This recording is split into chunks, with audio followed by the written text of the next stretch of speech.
Paman. Yes. Ya. Udah mandi belum? Iya.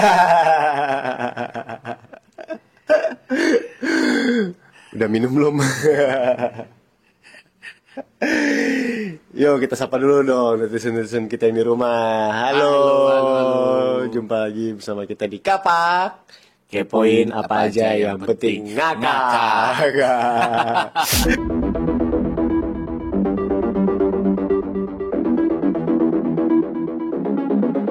Kali ini kita mau kepoin ada sebuah geng. Wih. Anjir, sebuah Geng geng. apa tuh? Yang inisialnya dari M. Anjir. Gue tahu geng apa. Apa? Meow meow. Meow meow meow meow. Aduh. Jadi di Indonesia ternyata bukan cuma ada geng kapak. Iya. Bukan ada geng sekolah juga. Ya kan? Ada Tapi geng ada Mulyono. Wih. Ini menarik loh, karena apa ya? Baru kali ini ya, semasa ada pilpres, ada pilkada gitu kan. Baru kali ini nih ada disebutin soal geng Mulyono ini, gitu. Apa sih gimana sih ceritanya itu bisa terbentuknya geng Mulyono ini? Gue sih nggak tahu apa yang dimaksud ya, tapi ini kan tercetus dari apa statementnya Ono Surono ya. Waktu pas dia mau pendaftaran cagup cawagup di pilkada Jawa Barat gitu.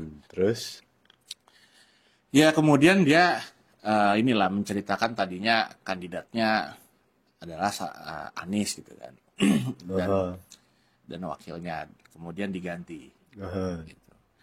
Nah, kenapa diganti kan itu pertanyaan dari wartawan gitu kan. Alasannya apa ya? Mungkin katanya dia ada inilah, ada itulah, dan ditanya siapa yang melakukan ini itu. Gitu. Dalam tanda kutip kayak ya penjegalan lah gitu, tanda kutipnya.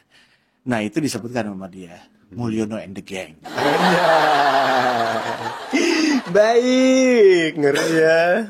Pak Mulyono ini ngeri ya. Ya iyalah. Nah, kita kupas lah nih Mulyono ini. Gue tidak tahu apa yang dimaksud oleh Ono Surono. Tapi berdasarkan pemberitaan yang sebelum-sebelumnya gitu, dan ini diucapkan langsung oleh dirinya sendiri, yaitu Pak Jokowi. Jadi Mulyono ini adalah nama kecil dari Joko Widodo, presiden kita ini. Waktu dia masih kecil. Iya.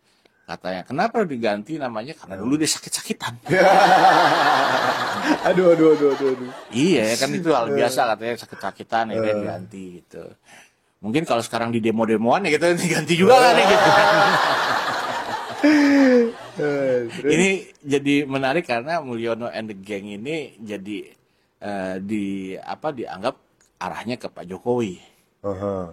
Nah, Pak Jokowi ini kenapa sampai seperti itu, punya anggapan nama seperti itu?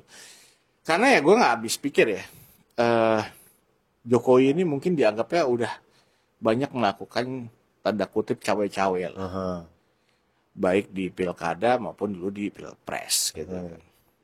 Terus, nah mungkin orang udah muak juga gitu, sampai akhirnya memberanikan diri lah. Ada yang menyebut istilahnya Mulyono. Gitu. Dan gue bukannya apa ya, gue jadi kasihan gitu. Ini kan masa bakti Jokowi ini udah mau purna nih, udah mau selesai gitu. sebentar lagi. Iya, harusnya kan bisa memberikan apa ya, berita-berita yang baik gitu loh. Ini kenapa jadinya aneh-aneh gitu. Cawe-cawe lah beritanya.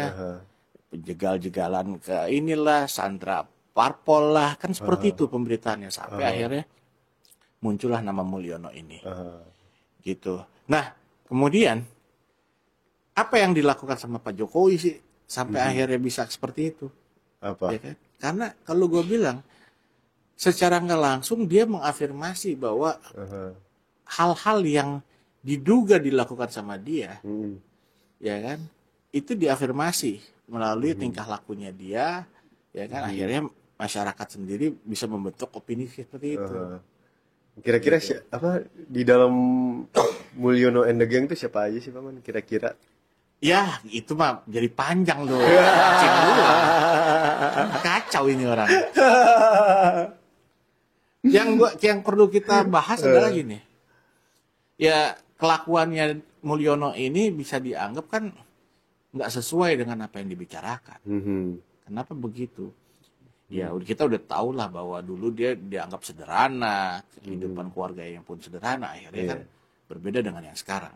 Iya. Gitu. Yang serba mewah. Betul. Gitu, penuh privilege lah. Sampai-sampai ya anaknya juga bisa ikut pilpres gitu kan. Nah yang berikutnya adalah mengenai janjinya dia. Janji apa nih? Ya janji sama anak kecil dulu tuh. Gitu. Siapa? Joni kan. Coba ceritain dah. Janji Joni. Janji Joni. Gimana? Jadi gue pernah lihat ada video. Videonya si Joni nih waktu masih kecil. Ngobrol lah sama Pak Jokowi kan. Terus Pak Jokowi tanya gitu, kamu nanti gede mau jadi apa? Ya kan. Terus si Joni kecil ini bilang mau jadi tentara Pak gitu. Oh gampang itu, nanti gampang lah, bisa diatur, bisa langsung lapor sama siapa gitu. Pak Jokowi bilang lapor aja. Pas Joni udah gede, ya kan, dia mau tes masuk tentara, nggak bisa lolos, karena kurang ya kan? badan gitu kan. Nggak memenuhi syarat, ya kan. Nah si Joni ini menagilah janjinya dia. Ayo dong Pak, gitu. Mana janjinya, gitu. Tanggapannya Pak Jokowi apa? Tanggapannya Pak Jokowi, ya nggak tahu. Joni siapa? Joni siapa? Oh, ya. Urusannya ke Panglima. Iyalah, ikutin prosedurnya aja, gitu. Aduh. Sebenarnya sih gini ya, kalau gue bilang memang harusnya ikutin prosedur. Tapi ini jadi kita bisa membentuk opini bahwa kok Pak Jokowi ini kayak mengubar janji gitu. Padahal Joni itu kan dulu masih kecil gitu loh. Ya wajar lah kalau dia tuh udah berangan-angan gitu. Dan akhirnya dipatahkan oleh keadaan gitu kan. Dan ini kan nggak cuma terjadi, mungkin nggak terjadi saat ini doang gitu loh. Umbar janji, ini kan seperti janji palsu. Dulu gue sebutnya tuh janji sulpa. Palsu. Ya kan? Janji sumpah. Ya dong. Kalau asap sulpat anaknya. Ya kan? Itu. Nah, itu yang gue bilang bahwa itu janji palsu gitu. Ini adalah satu bentuk kepalsuan yang akhirnya dilakukan lagi sama Pak Jokowi. Apa tuh? Wawancara palsu. Wawancara palsu. Aduh. Ya iyalah. Kan dia sekarang udah jadi kayak hal yang normal buat dia melakukan hal-hal kayak gitu. Sekelas presiden bisa melakukan wawancara palsu. Maksudnya ini gimana sih? Gitu. Kalau misalkan bicara soal Mulyono and the Gang ini, ya kita balik lagi. Ini kan berarti harus ada satu kubu nih, and the gang soalnya, gitu.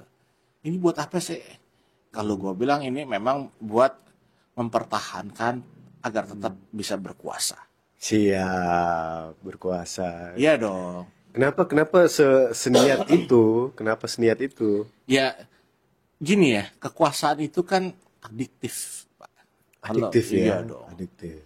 Jadi ya kalau udah berkuasa sekali pengen dua kali.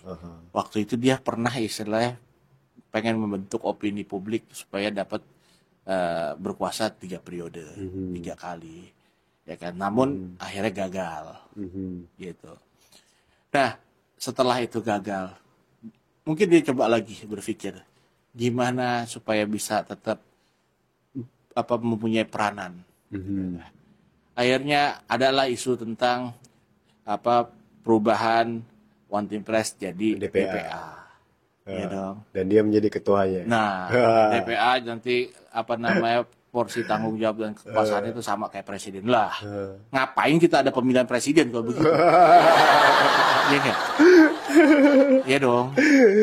Terus yang berikutnya lagi itu masyarakat berteriak, muncul lagi lah tiba-tiba keluar putusan MK tentang ambang batas usia. Jadi anaknya bisa ikut ke pilpres gitu loh. Jadilah wapres terpilih. Lolos lah anaknya. Lolos lah. Iya.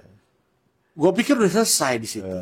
Ternyata masih juga berusaha untuk meloloskan adiknya nih, ya kan? Anaknya yang lain nih, ya kan, untuk ikut. Ternyata akhirnya udah pede-pede Kaisang ini. Tunggu di bulan Agustus. Ada kejutan. Kejutannya dia pakai private jet. Dan dia tidak lolos. Ini kan jadi apa ya? Kalau bisa dibilang yang mempermalukan nama baiknya dia sendiri dan keluarganya. Jangan seolah-olah kayaknya kita nih sebagai masyarakat mengolok-olok dia. Tidak, kelakuan kalian lah semua.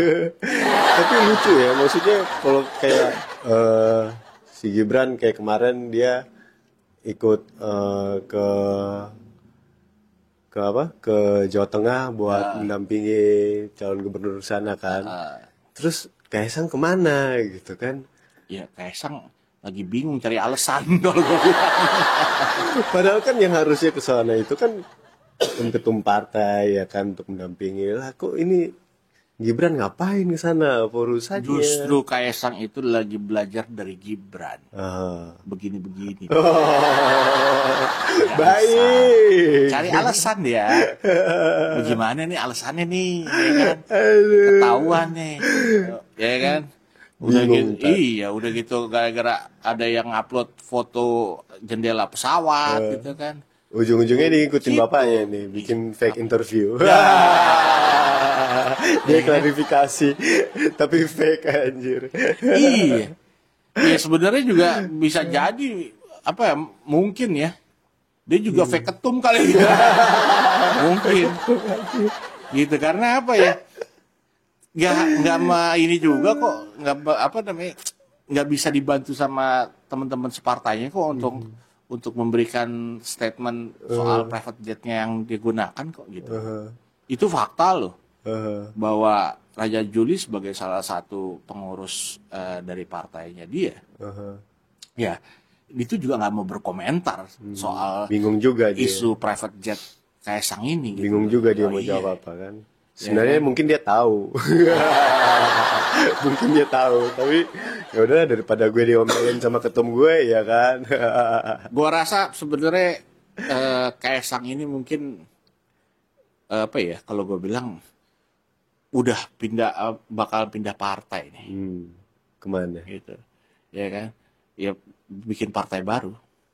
Partai Pembaruan Indonesia. Bukan.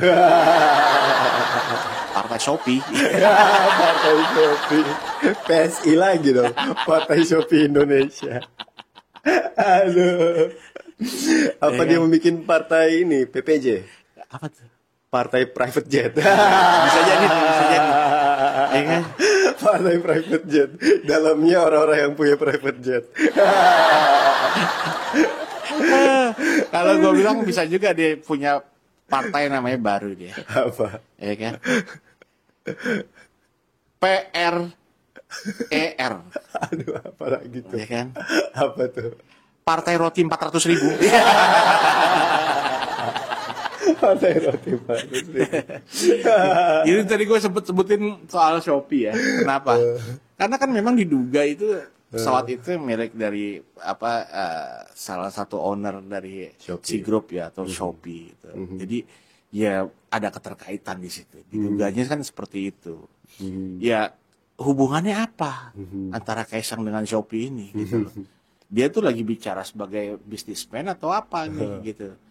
Dia kan melekat dia sebagai anak presiden. Iya. Gitu. Dan ketika dijemput, lu pernah lihat videonya nggak sih? Dijemput tuh ada satu orang yang pakai celana pendek. Oh iya? Iya. Siapa ya? Ya itu dia. Ini kalau ada Pangrekun nih, Pongrekun ini, Dharma Pongrekun bisa dibilang konspirasi kali ya. Tengok konspirasi. Mungkin nih kan Dharma Pongrekun ini kan demen banget ini ngebahas soal konspirasi. Ini bisa kali ya besok-besok kita undang dia ke sini. Bisa. Ya Pak, siapa tahu Pak, sini Pak. Lu kurang ajar lu ngundang-undang sini kayak kesannya dia nggak lolos jadi gubernur. Kurang ajar. Aduh. Nanti kita harus ikutin protokolnya nih lu. Kalau dia menang, kalau dia kalah kan kita tinggal hubungin aja, gampang gitu kan. Gitu. Bisa. Nah itulah yang jadi persoalan tentang Mulyono and the gang-nya. Jadi gengnya ini siapa? Ya ini kan nggak bisa kita menunjuk si A, si B, si C.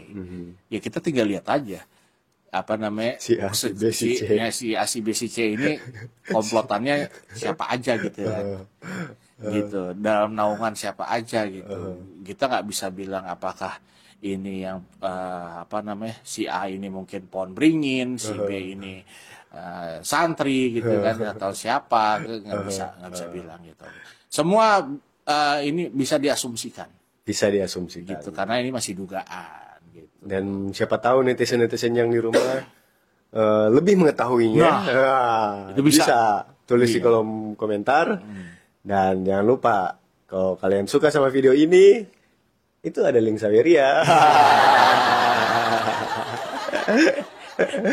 Donasi berapa aja, kita nggak berharap nanti donasinya buat beli private jet. Gitu ya kan. Yang paling penting nonton video ini sampai habis, like, comment, subscribe, share video ini. Terima kasih netizen.